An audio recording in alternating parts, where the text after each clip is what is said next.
Those Darn Squirrels by Adam Rubin, illustrated by Daniel Salmieri. Hello friends! Before we begin our exciting read aloud story, please subscribe to our channel by tapping on the red subscribe button below and like our video. Be sure to watch till the end to see how the story unfolds. Let's keep reading! Those Darn Squirrels! On the outskirts of town, at the edge of the forest, there was a little old house. The only thing older than the little house was the man who lived in it, Old Man Fookwire. Old Man Fookwire was so old that when he sneezed, dust came out. He was also a grump. He hated pie. He hated puppies. The only thing he liked was birds. All summer long, the old man painted pictures of the birds that visited his backyard. There were wily birds and bonga birds, baba birds and yaba birds. Even a rare frugal bird came by once or twice.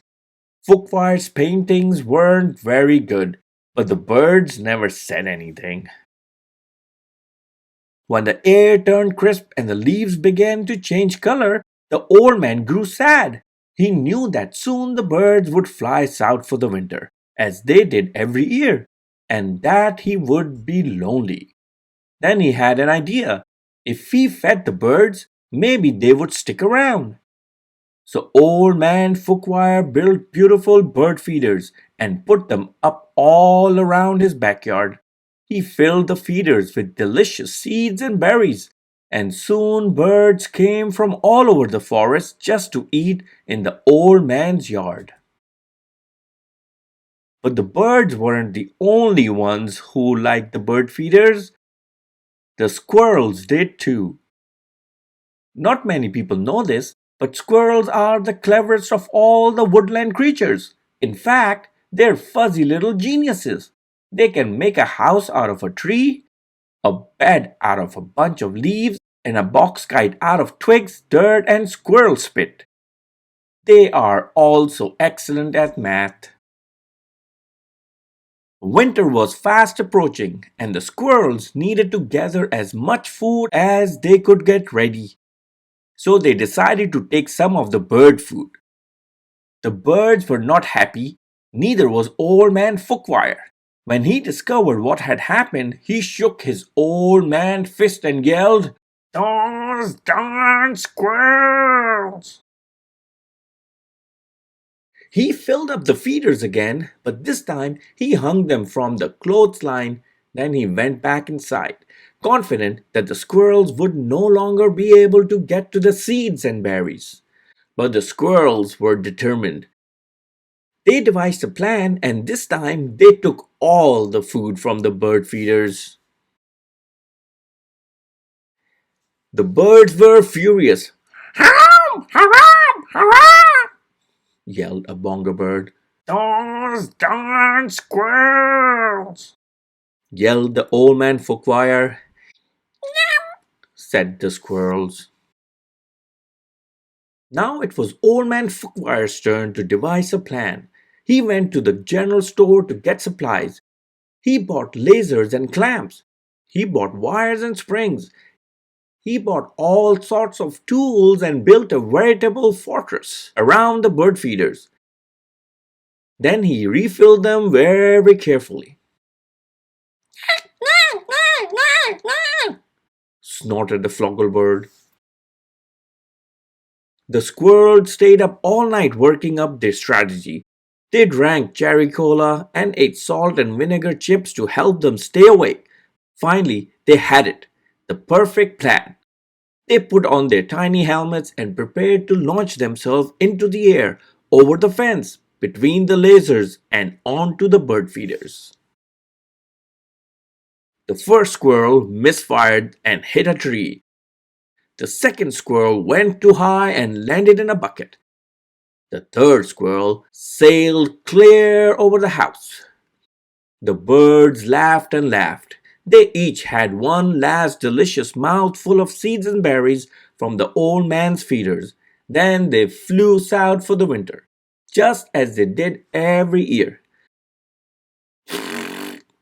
said the flugelbird. After the birds left, Old Man Fookwire was lonely just as he was every year. He fixed himself some cottage cheese and pepper, his favorite snack, but he was still lonely. When he looked out the window, the squirrels could tell that he wasn't happy. Go away! Shouted the old man. I don't like you, squirrels. The squirrels held a meeting deep inside a large tree. They decided to give the old man a present to make up for taking the seeds and berries. Squirrel meeting tonight. Now, not many people know this, but squirrels are not only fuzzy little geniuses, they also collect just about anything they find on the ground. These squirrels had a vast stockpile of spectacular junk to choose from. But what would Fookwire like? Bottle caps? Popsicle sticks? Postage stamps? Finally, they had it, the perfect gift. The squirrels stacked up all their loose change on Old Man Fookwire's doorstep. There were dimes and pennies, there were nickels and quarters, there were even a few tokens from Coco's arcade. It all added up to $47.36, plus a few rounds of skee ball. Maybe you squirrels aren't so bad, Fookwire said when he found the coins. But I still like birds better. This gave the squirrels another idea. They raided their junk collection again and got to work. When Old Man Fookwire woke up the next morning, he was amazed to see that the birds had returned. But wait, those things weren't birds. They were squirrels in disguise. Great googly moogly, said Old Man Fookwire. This will make quite a painting. He ran outside and took down the lasers and the wires and the spring-loaded trapeze. He turned all the bird feeders into squirrel feeders. Then he painted till his brush ran out of bristles. The squirrels were so overjoyed they had a party in Old Man Fookwire's house. Those darn squirrels, said Fookwire, and he shook his old man fist and smiled. The end. Thanks for watching, and thanks to the author and illustrator. Adam Rubin lives in Chicago, Illinois, where he's a copywriter and a comedy writer and performer. Those Darn Squirrels is his first book for Clarion. Daniel Salmieri is a graduate of the University of Arts in Philadelphia and lives in Brooklyn, New York.